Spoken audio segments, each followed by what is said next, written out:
As King Charles III ascends the throne, analysts around the globe are speculating over what kind of monarch he will be.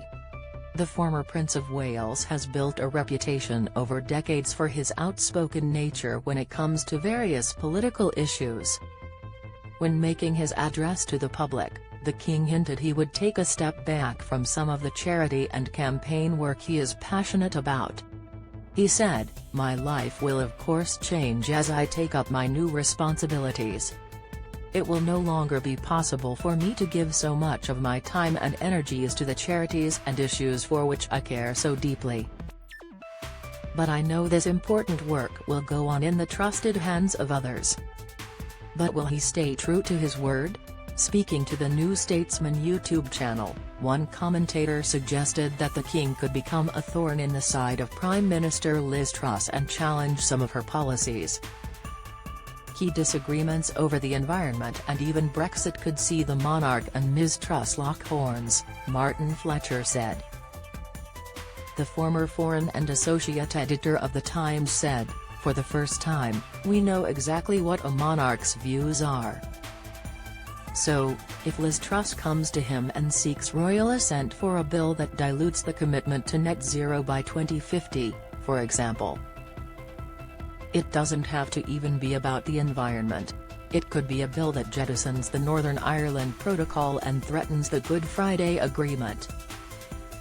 King Charles, the Queen was less vocal on politics. Image, Getty. What is he going to do? The first thing he will do is, in private, use his access to the Prime Minister to argue against it, I suspect, to press his case. But if the Prime Minister doesn't listen and proceeds with her plans, and she is fairly doctrinaire as well, what gives? Does he give royal assent to a bill? Does he read out in the opening of Parliament a bill with which he profoundly disagrees? It's going to be very interesting.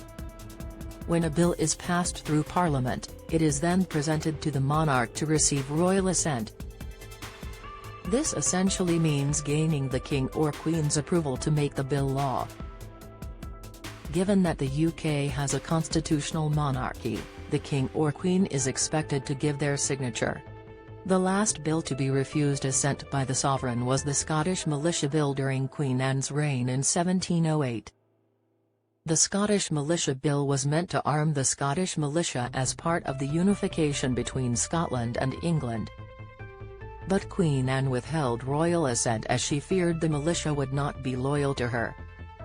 Read more, Government to help businesses with energy bills from October. King Charles met with Truss after the death of the Queen. Image, Getty. Mr. Fletcher said that, if Charles were to follow in Anne's footsteps and block a bill, it would spark a constitutional crisis. However, he does not expect this to happen. Asked what would happen in this scenario, he replied, "It would be a constitutional crisis, and I don't know. We would be in uncharted territory because the Queen never did that." The closest she came to a public falling out was probably the dispute with Margaret Thatcher over South African sanctions, but they resolved that in private. You have two strong-minded people, both with their own power base, confronting each other on pretty hefty issues. My guess is it won't come to that, but you can never be sure. So what could the King and Prime Minister Truss clash over? Charles has a long history of environmental campaigning, but Ms Truss has recently called for more oil drilling and more gas fracking to tackle the ongoing energy crisis. On Brexit, the King has not been as forthcoming with his views.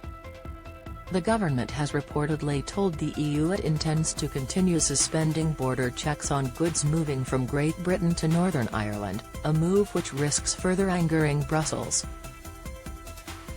Don't miss Britain's call for Liz Truss to cut fuel tax to help energy crisis. Insight VDL announces plans to copy Liz Truss as EU to reopen Australia trade. Analysis Queen's royal photographer shares last time he took Queen's photo. Insight, King Charles at COP26 last November. Image, Getty. King Charles, Truss has threatened to override the knee protocol. Image, Getty. critics have also warned that overriding the Brexit deal could threaten the Good Friday Agreement, a 1998 treaty that has maintained peace on the island of Ireland. This week, the King vowed to seek the welfare of all the inhabitants of Northern Ireland after meeting leaders from the country. He added, "My mother felt deeply, I know, the significance of the role she herself played in bringing together those whom history had separated and in extending a hand to make possible the healing of long-held hurts." The Queen made a pledge to dedicate herself to her country and her people and to maintain the principles of constitutional government. This promise she kept with steadfast faith. "Now, with that shining example before me, and with God's help, I take up my new duties resolved to seek the welfare of all the inhabitants of Northern Ireland."